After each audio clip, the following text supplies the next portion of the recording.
कहानी के पहले हिस्से में साल 2154 दिखाया जाता है जब पृथ्वी के रिसोर्सेज खत्म होने लगते हैं। इन हालात में इंसान एक नए प्लैनेट की तलाश करते हैं जहां से वे अपने काम के लिए रिसोर्सेज ले सकें। इसी मकसद से RDA नाम की एक कंपनी उस प्लैनेट पर पहुंचती है ताकि वहां से एक खास मिनरल निकाला जा सके। लेकिन उस प्लैनेट पर रहने वाले एलियंस, जिन्हें नावी कहा जाता है, इंसानों को अपना दुश्मन मानने लगते हैं। ये एलियंस एवा से जुड़े हुए होते हैं जिसे वे अपनी गॉडेस मानते हैं। पृथ्वी से आया एक कर्नल इन एलियंस को शुरू से ही अपना दुश्मन समझता है। वहीं जेक नाम का एक सोल्जर होता है जो पैरालाइज्ड होता है। अपने भाई की जगह उसे एक एवाटार बॉडी दी जाती है। जब जेक इस प्लैनेट पर नवी एलियंस से मिलता है तो उसे उनका जीवन और उनकी सोच अच्छी लगने लगती है। यहीं उसकी मुलाकात नेतिरी से होती है और धीरे धीरे दोनों एक दूसरे से प्यार करने लगते हैं। RDA कंपनी एवा के पवित्र पेड़ को तोड़ देती है, जिससे नावी बहुत गुस्से में आ जाते हैं। इसके बाद जेक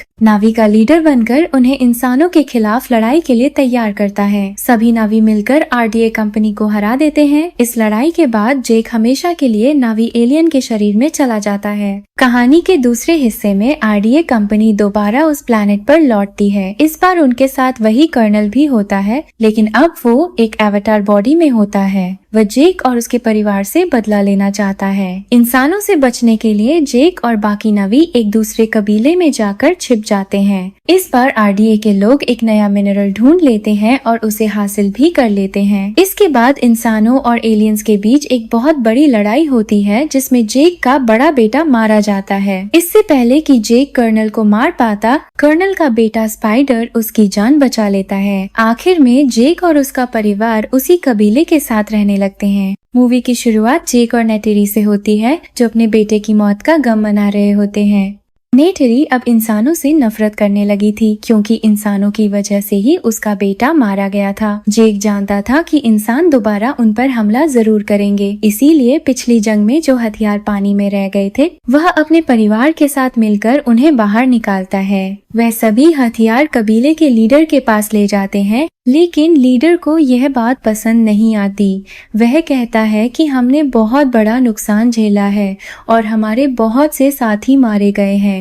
यह शोक मनाने का समय है, लेकिन तुम अब भी हथियार इकट्ठा कर रहे हो। जेक इंसानों को अच्छी तरह जानता था, इसलिए वह उन्हें अब कोई भी मौका नहीं देना चाहता था जिससे वे फिर से उन्हें नुकसान पहुंचा सकें। कर्नल और कैप्टन जो पिछली जंग में जिंदा बच गए थे, एक बार फिर एलियंस पर हमला करना चाहते थे। वे लोग एलियंस पर हमला करने की प्लानिंग करने लगते हैं। वे पानी में एलियंस की डेड बॉडीज ढूंढते हैं, लेकिन उन्हें पानी में कुछ भी नहीं मिलता, जिससे उन्हें बहुत गुस्सा आता है। उन्हें लगता है कि पिछली जंग में वे एलियंस को कोई खास नुकसान नहीं पहुंचा पाए थे। नेतिरी देखती है कि उनके प्लैनेट पर कुछ फ्लाइंग मर्चेंट शिप्स आई हैं। ये देखकर वह जेक से कहती है कि हमें कर्नल के बेटे स्पाइडर को इन शिप्स में वापस भेज देना चाहिए, क्योंकि वह इस प्लैनेट पर नहीं रह सकता। स्पाइडर एक इंसान था, इसलिए उसके लिए यहाँ मास्क के बिना सांस लेना मुश्किल था। जब भी उसके मास्क की बैटरी खत्म हो जाती थी तो उसकी सांस रुकने लगती थी और उसकी हालत खराब हो जाती थी। जेक के बच्चे स्पाइडर को वापस नहीं भेजना चाहते थे, लेकिन जेक फैसला कर चुका था और अब उसे कोई रोक नहीं सकता था। जेक मर्चेंट शिप्स के लीडर से बात करता है, लेकिन वे स्पाइडर को अपने साथ ले जाना नहीं चाहता था। जेक किसी तरह उसे मना लेता है। जेक चाहता था कि वे खुद अपने परिवार के साथ मर्चेंट शिप्स में जाकर स्पाइडर को वापस छोड़कर आए। उधर कर्नल को भी इस बात का पता चल जाता है, जिससे वह बहुत खुश हो जाता है। कर्नल जेक और उसके परिवार को खत्म करना चाहता था। जेक अपने परिवार के साथ स्पाइडर को छोड़ने जा रहा होता है। तभी रास्ते में नावी एलियंस का ही एक अलग कबीला सामने आता है। ये एलियंस उनकी स्पेसशिप पर हमला कर देते हैं। ये कबीला गॉडेस को भी नहीं मानता था और इस कबीले की लीडर का नाम वारांग था, जो बहुत शक्तिशाली थी। ये एलियन स्पेसशिप्स पर हमला करके उनमें आग लगा देते हैं और उनके पास जो भी सामान होता है उसे अपने कब्जे में ले लेते हैं। हमले के दौरान नेतिरी को तीर लग जाता है और उसका पैर जख्मी हो जाता है, जिस वजह से वो सबसे अलग होकर जंगल में गिर जाती है। जेक के बच्चे भी उससे बिछड़ जाते हैं। स्पाइडर के मास्क की बैटरी भी खत्म होने लगती है और उसके पास कोई दूसरा मास्क नहीं होता। उसका दूसरा मास्क मर्चेंट की स्पेसशिप में ही रह गया था। जेक को स्पाइडर का दूसरा मास्क मिल जाता है और वो उसे लेकर स्पाइडर के पास जाने लगता है। तभी वहाँ कर्नल पहुँच जाता है और जेक पर हमला करने लगता है। जेक उसे बताता है कि स्पाइडर के मास्क की बैटरी खत्म होने वाली है और अगर वो उसे ये मास्क नहीं देगा तो स्पाइडर मर जाएगा। ये सुनकर कर्नल को अपने बेटे की चिंता होने लगती है, इसीलिए वह फैसला करता है कि पहले वह जेक के साथ मिलकर स्पाइडर को ढूंढेगा। स्पाइडर को देखकर साफ नजर आता है कि मास्क की बैटरी खत्म होने की वजह से उसकी सांस रुकने लगती है। उसकी हालत बहुत खराब हो जाती है। जेक का बेटा उसे उठाकर पकड़ लेता है, जिसे देखकर जेक की बेटी कहती है कि उसे नीचे लेटा दो। तभी वहाँ आत्माओं के ट्री का एक फूल उड़ता हुआ आता है। जेक की बेटी वह फूल पकड़ लेती है, स्पाइडर के मुंह से मास्क हटाती है और उसके मुंह में वो फूल रख देती है। ऐसा करते ही आसपास मौजूद पेड़ों की जड़ों की मदद से स्पाइडर का कनेक्शन आत्माओं की दुनिया से जुड़ जाता है। कुछ देर बाद जेक की बेटी बेहोश हो जाती है। जब उसे होश आता है तो उसे लगता है कि अब सब ठीक हो गया है। स्पाइडर आंखें खोलता है, तब सबको समझ आ जाता है कि गॉडेस ने स्पाइडर को इस प्लैनेट पर बिना मास्क के सांस लेने की शक्ति दे दी है। अब स्पाइडर को सांस लेने के लिए बैटरी वाला मास्क पहनने की जरूरत नहीं रहेगी। स्पाइडर को ठीक देखकर सब लोग बहुत खुश हो जाते हैं, लेकिन यह खुशी ज्यादा देर तक नहीं रहती, क्योंकि कुछ समय बाद वारंग अपने कबीले के लोगों के साथ वहां पहुंच जाती है। वारंग जब देखती है कि स्पाइडर बिना मास्क के सांस ले सकता है तो वो हैरान हो जाती है। इस पर जेक की बेटी उसे बताती है कि एवा गॉडेस ने स्पाइडर की मदद की है। वारंग का कबीला गॉडेस को नहीं मानता था, इसीलिए वो गॉडेस का मजाक उड़ाने लगती है। तभी जेक और कर्नल भी वहां पहुंच जाते हैं। कर्नल ने जेक के हाथ बांध रखे होते हैं। जेक कहता है कि तुम्हें मेरे हाथ खोलने होंगे, वरना तुम अकेले स्पाइडर को नहीं बचा पाओगे। कर्नल उसके हाथ खोल देता है, लेकिन जैसे ही जेक स्पाइडर को बचाने के लिए आगे बढ़ता है, वारंग के लोग उसे पकड़ लेते हैं। ये देखकर कर्नल खुद स्पाइडर को बचाने के लिए आगे आता है, लेकिन कुछ ही देर में वारंग के लोग कर्नल को भी पकड़ लेते हैं। वारंग को कर्नल की गन बहुत पसंद आ जाती है। वह जेक से कहती है कि वह गन चलाना सीखना चाहती है। कर्नल के पास कोई और रास्ता नहीं होता, इसीलिए वह वारंग को गन चलाना सिखा देता है। इसके बाद वारंग अपने कबीले के लोगों से कहती है कि अब इन लोगों की कोई जरूरत नहीं है, इसीलिए सबको मार दो। ये सुनते ही जेक की बेटी एक बार फिर खुद को नेचर के साथ कनेक्ट करती है। इसके असर से कुछ पौधे वारंग के कबीले पर हमला कर देते हैं। मौका देखकर जेक जल्दी से अपने हाथ खोलता है और अपने परिवार कर्नल और स्पाइडर को लेकर पानी के रास्ते वहां से निकल जाता है। दूसरी तरफ नेतिरी को दिखाया जाता है, जिसे अब होश आ चुका होता है। नेतिरी को उसके कुछ दोस्तों ने बचा लिया था। अब नेतिरी अपने परिवार को ढूंढना चाहती है, इसलिए वह वहां से निकल जाती है। उधर जेक कर्नल को समझाने की कोशिश करता है कि तुम्हें हमारे प्लेनेट को नुकसान नहीं पहुंचाना चाहिए, लेकिन कर्नल उसकी बात को नजरअंदाज कर देता है। जेक उससे कहता है कि तुम्हारा बेटा तुम्हारे जैसा नहीं बनेगा, क्योंकि मैंने उसकी परवरिश बहुत अच्छी की है। लेकिन कर्नल को इस बात पर विश्वास नहीं होता। वह कहता है कि ऐसा कभी नहीं हो सकता, क्योंकि स्पाइडर भी एक इंसान है और वह आखिर में इंसानों का ही साथ देगा। अगले दिन नेतिरी अपने परिवार को ढूंढने में कामयाब हो जाती है, जिससे वह बहुत खुश होती है। जेक अपने परिवार को लेकर वहां से आगे बढ़ जाता है। कर्नल भी अपनी स्पेसशिप में बैठकर वापस चला जाता है। इन सब के बाद जेक की बेटी को ये हैरानी होती है कि स्पाइडर किस तरह उनकी दुनिया में बिना मास्क के सांस लेने के काबिल हो गया। वह दोबारा खुद को नेचर के साथ कनेक्ट करती है, लेकिन उसे अपने सवाल का जवाब नहीं मिलता। फिर वह जेक और नेतिरी के पास जाती है और उनसे इस बारे में पूछती है। तब उसे बताया जाता है कि वह असल में डॉक्टर ग्रेस की बेटी थी, जो एक बायोलॉजिस्ट थी। डॉक्टर ग्रेस एक अच्छी साइंटिस्ट होने के साथ साथ एक बहुत अच्छी इंसान भी थी। उन्हें बचाने के लिए गॉडेस के साथ कनेक्ट किया गया था, लेकिन उन्हें बचाया नहीं जा सका। उस समय तुम पैदा होने वाली वाली थी, लेकिन तुम्हारा कोई फादर नहीं था, इसलिए तुम गॉडेस की बेटी हो। जेक ये सब बताने के बाद उससे कहता है कि मुझे इससे कोई फर्क नहीं पड़ता कि तुम पहले कौन थी, मेरे लिए तुम मेरी बेटी हो और मेरी बेटी ही रहोगी। नेटेरी जेक से कहती है कि अब हमें स्पाइडर को मारना होगा, लेकिन जेक स्पाइडर को नहीं मारना चाहता क्योंकि वह उसे अपने बेटे की तरह प्यार करता है। अगले सीन में कुछ इंसानों को दिखाया जाता है जो समुद्र के बीच एक खास क्रीचर का शिकार कर रहे थे। इंसान उस क्रीचर के दिमाग से एक लिक्विड निकालते हैं जिसे वे अपनी उम्र बढ़ाने के लिए इस्तेमाल करना चाहते थे। दूसरी तरफ लीडर अपने लोगों के साथ मीटिंग करता है और उन्हें बताता है कि इस प्लैनेट पर पानी में रहने वाले एक क्रीचर टुलकुन की वजह से इंसान हम पर हमला कर रहे हैं। वह कहता है कि हम टुलकुन को अपने करीब नहीं रहने देंगे। ये सुनकर जेक के बेटे को बहुत गुस्सा आता है क्योंकि टुलकुन उसकी दोस्त थी। वह लीडर से कहता है कि टुलकुन हमारे साथ मिलकर लड़ सकती है। जेक उसकी बात सुनकर उसे वहाँ से ले जाता है और उसे समझाता है कि अगर पहले तुम मेरी बात मान लेते तो आज तुम्हारा भाई हमारे साथ होता। यह सुनकर जेक का बेटा बहुत दुखी हो जाता है। वह जानता था कि अपने भाई की मौत का जिम्मेदार वह खुद ही है, इसी वजह से वह उदास होकर वहाँ से चला जाता है। अब वह जीना नहीं चाहता था और अपनी जान लेने के बारे में सोचने लगता है, लेकिन इससे पहले कि वह खुद को नुकसान पहुंचाए, जेक की बेटी वहां आ जाती है। वह अपने भाई से कहती है कि हमें तुम्हारी जरूरत है और तुम्हें हमारा साथ देना चाहिए। दूसरी तरफ कर्नल स्पाइडर को ढूंढ रहा था, लेकिन उसे कहीं भी उसका कोई सुराग नहीं मिलता। जब कर्नल को कोई रास्ता नजर नहीं आता तो वह बहुत सारे फायर हथियार लेकर वारंग के पास जाता है। वह वारंग से कहता है कि वह चाहता है कि वह दोनों मिलकर काम करें। वारंग उसे बताती है कि कई साल पहले उसके कबीले पर हमला हुआ था, जिसकी वजह से उनके कबीले को बहुत नुकसान हुआ और बहुत से लोग मारे गए। उसने गॉडेस से प्रेयर की थी कि वह उनकी मदद करे, लेकिन गॉडेस ने उसकी बात नहीं सुनी। इसके बाद उसने आग से प्रेयर की और तभी उसके अंदर आग की ताकत आ गई। उसी दिन से वे आग को ही अपना सब कुछ मानने लगे। वारंग कर्नल से कहती है कि उसके पास उसकी मदद करने की कोई वजह नहीं है। उसकी बातें सुनकर कर्नल कहता है कि उसे उसकी मदद की जरूरत है। इस पर वारंग कहती है कि वह उसकी मदद करेगी, लेकिन उसे उसका गुलाम बनकर रहना होगा। कर्नल को उसकी ये बात पसंद नहीं आती, लेकिन वो ये बात उसे बताता नहीं है। कर्नल वारंग से कहता है कि वो उसे दुनिया के सबसे बेहतरीन हथियार देगा और वो जानता है कि वो गॉडेस को भी चैलेंज करना चाहती है। वो कहता है कि इस काम में उसकी मदद उसके अलावा और कोई नहीं कर सकता।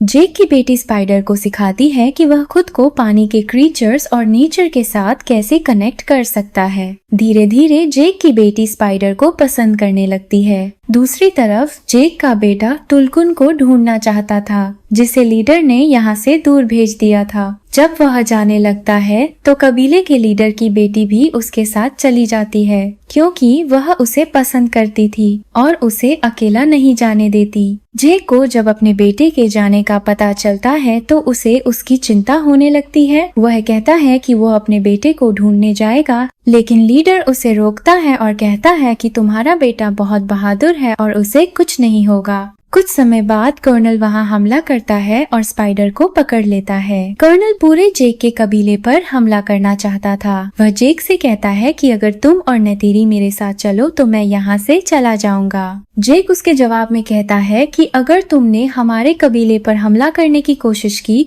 तो हम भी चुपचाप नहीं बैठेंगे। वह आगे कहता है कि अगर तुम मुझे अपने साथ ले जाना चाहते हो तो मैं तैयार हूँ। इस पर कर्नल मान जाता है और जेक को अपने साथ स्पेसशिप में ले जाता है। स्पेसशिप में वारंग भी अपने कबीले के लोगों के साथ मौजूद थी। इसी बीच वहाँ जनरल आती है और कर्नल से कहती है कि इन सबको यहाँ से भेज दो, लेकिन कर्नल उसकी बात मानने से इनकार कर देता है। स्पेसशिप में डॉक्टर स्पाइडर के शरीर को चेक करते हैं और उन्हें पता चलता है कि उसके शरीर में एक खास बदलाव आ गया है, जिसकी वजह से वो इस प्लेनेट पर सांस लेने के काबिल हो गया है। दूसरी तरफ जेक का बेटा और लीडर की बेटी टुलकुन को ढूंढ रहे थे, तभी उन पर कुछ मछलियां हमला कर देती हैं। मछलियां जेक के बेटे को खींचकर पानी के अंदर ले जाने लगती हैं, लेकिन उसी समय टुलकुन वहां आ जाती है और जेक के बेटे को बचा लेती है।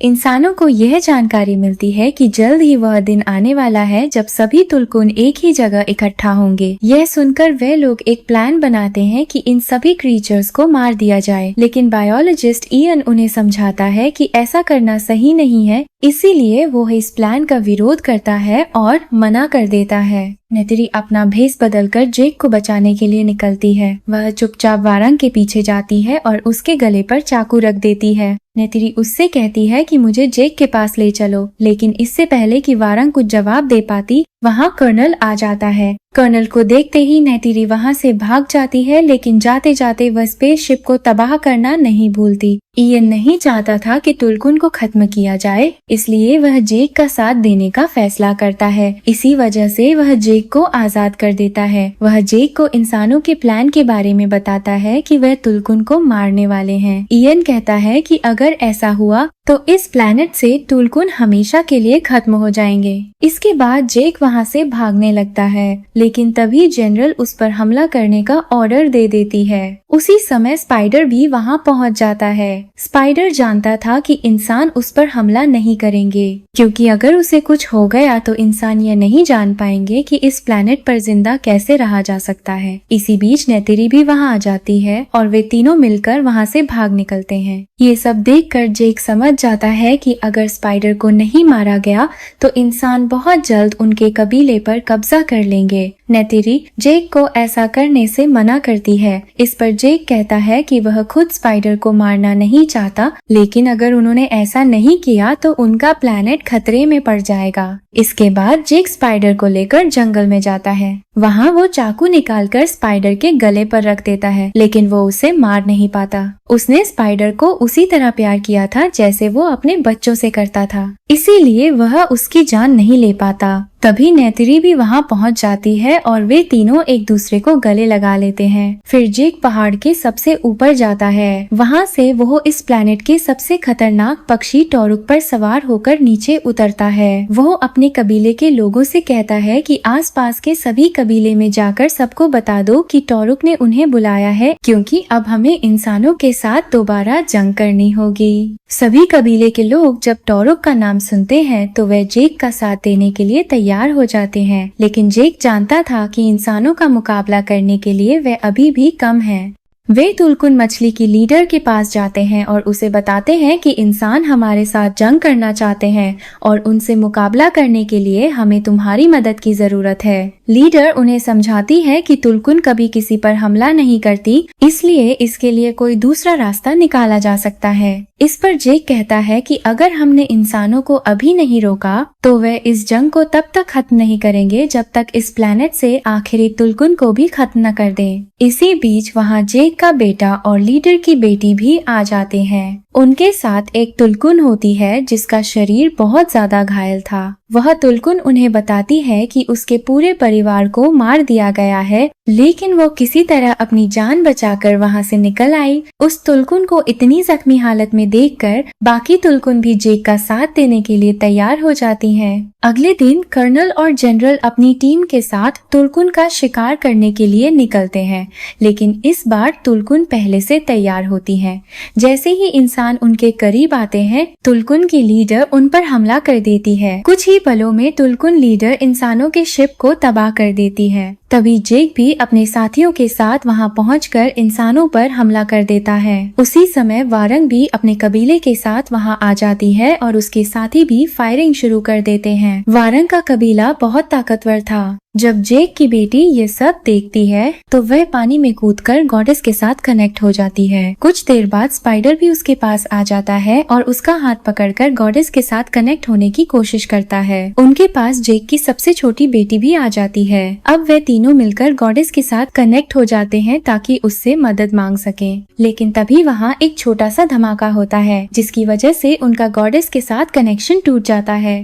वारंग के कबीले के लोग अपनी आग की शक्ति से नेतरी के पक्षी के पंख जला देते हैं, जिस कारण वह नीचे गिर जाती है। इसके बाद वारंग के लोग लीडर की वाइफ को भी घायल कर देते हैं। जेक नेतरी के पास जाता है और उससे कहता है कि तुम्हारी हालत ठीक नहीं है, इसलिए अब तुम किसी पर हमला मत करना। जेक लीडर की वाइफ को पानी से निकालकर नेटिरी के पास ले आता है। उसकी हालत बहुत ज्यादा बिगड़ चुकी थी। वो एक बच्चे को जन्म देती है और फिर उसकी मौत हो जाती है। उधर जेक की बेटी अब भी पानी में होती है और वह एक बार फिर गॉडेस के साथ कनेक्ट हो जाती है। इसके बाद पानी में से बहुत सारी क्रीचर्स बाहर आती हैं। ये क्रीचर्स जेक की बेटी की हर बात मानने लगती हैं। अगले सीन में बहुत सारे पक्षी वारंग के कबीले और इंसानों पर हमला कर देते हैं। ये सब देखकर जनरल समझ जाती है कि अब वे लोग यह जंग नहीं जीत सकते, इसीलिए उन्हें यहाँ से अपनी जान बचाकर निकल जाना चाहिए। कर्नल और वारंग को देखा जाए तो उन्होंने नेतिरी,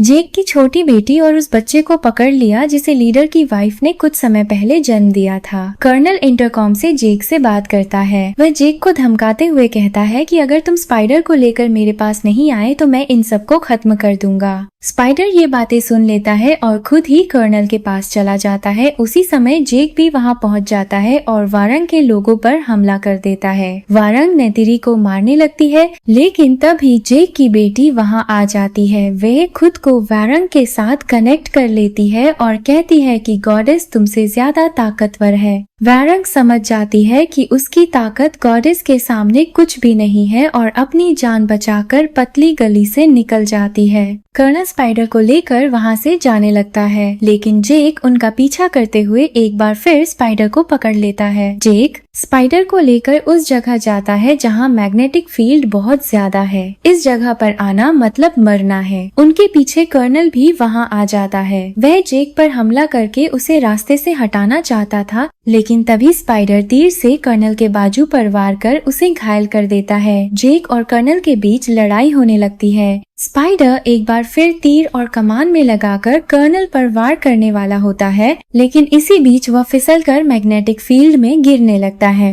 उसे गिरता देख कर्नल तुरंत उसे बचाने के लिए उसका हाथ पकड़ लेता है। दोनों को ऊपर से गिरता देख जेक उनके पास जाता है और कर्नल का हाथ पकड़ लेता है। जेक उन्हें किसी तरह खींचकर चट्टान के ऊपर कर लेता है। इसी बीच वहां जेक का परिवार भी आ जाता है। वे लोग कर्नल पर हमला करना चाहते थे, लेकिन जेक उन्हें रोक देता है। कर्नल समझ गया कि यह जंग खत्म हो चुकी है, इसलिए वह चट्टान से कूदकर अपनी जान दे देता है। जेक का परिवार एक बार फिर से इकट्ठा हो जाता है। अंतिम सीन में जेक और उसका परिवार पानी में जाते हैं, जहां वे सभी गॉडेस के साथ कनेक्ट हो जाते हैं। यही कहानी की हैप्पी एंडिंग होती है।